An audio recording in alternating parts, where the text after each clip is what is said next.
دنیا کے سامنے اسلام کو کیوں بگاڑ کے پیش کرتے ہیں؟ اپنے نفس کے بغض اور کینے نکالنے ہیں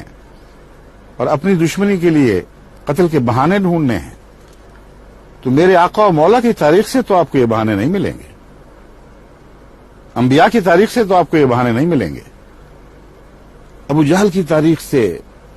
بے شک بہانے تلاش کیجئے، بہت مل جائیں گے۔ نمرود کی تاریخ سے آپ کو بہت بہانے مل جائیں گے،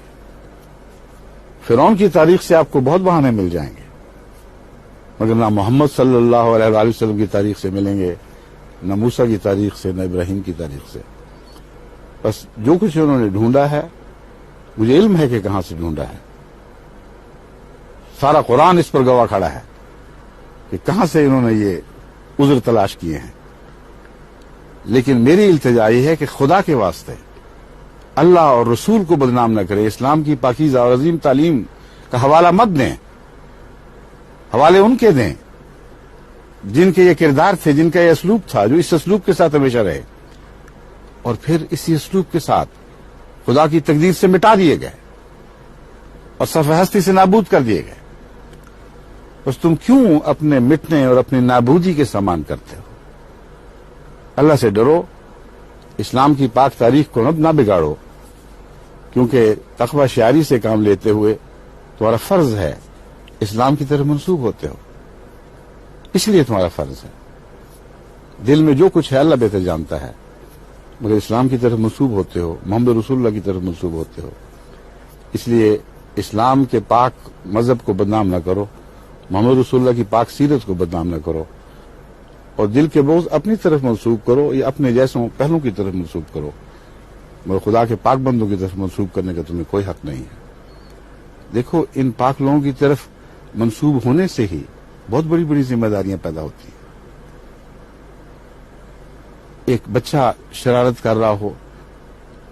اس کو بعض دفعہ اگر اچھے انسان کا بچہ ہو تو گلیوں میں لوگ تانا دیتے ہیں کہ دیکھو تو اسے کس باپ کے بیٹے ہو، اور بعض دفعہ اسی حوالے سے وہ کٹ جاتا ہے۔ مگر دنیا کا کتنا ہی بڑا، کتنا ہی معزز باپ کیوں نہ ہو، محمد رسول اللہ کے مقابل پر تو اس کی کوئی بھی حیثیت نہیں۔ بس میں تمہیں اس آسمانی باپ کا حوالہ دیتا ہوں جس سے بڑا مقدس باپ کبھی پیدا نہیں ہوا، کہ اپنے کردار کو اس حوالے سے درست کرو۔ ساری دنیا میں اسلام کی ایک بھیانک تصویر بن رہی ہے، اور بنا کون رہا ہے؟ وہ لوگ جو دنیا کی نظر میں اسلام کی طرف منسوب ہو رہے ہیں۔ حضرت مسیح موعود علیہ الصلوۃ والسلام کا جن کو گالیاں دیتے تم تھکتے نہیں، ان کا تو یہ حال تھا، ان کے دل کی تو یہ کیفیت تھی کہ تمہارے دکھوں اور آزاروں سے تنگ آ کر جب دل غم سے بھر جاتا تھا تو اسے اس طرح سمجھاتے تھے کہ اے دل تو نیز خاطر اینا نگاہدار، کاخر کنند دعوی حب پیمبرم، کہ اے دل تجھے بہت دکھ دیا گیا، لیکن آخر کچھ اس طرف بھی تو نگاہ کر کہ یہ میرے ہی پاک رسول کی طرف منسوب تو ہوتے ہیں، اس لیے اس منسوب ہونے کی خاطر ان سے نرمی اور شفقت کا سلوک کر۔ یہ دل کی سچائی ہے، یہ عشق محمد مصطفیٰ ہے جو تمہارے سامنے روشن ستاروں کی طرح چمک رہا ہے۔ یعنی آج کے زمانے کے عشاق کا عشق،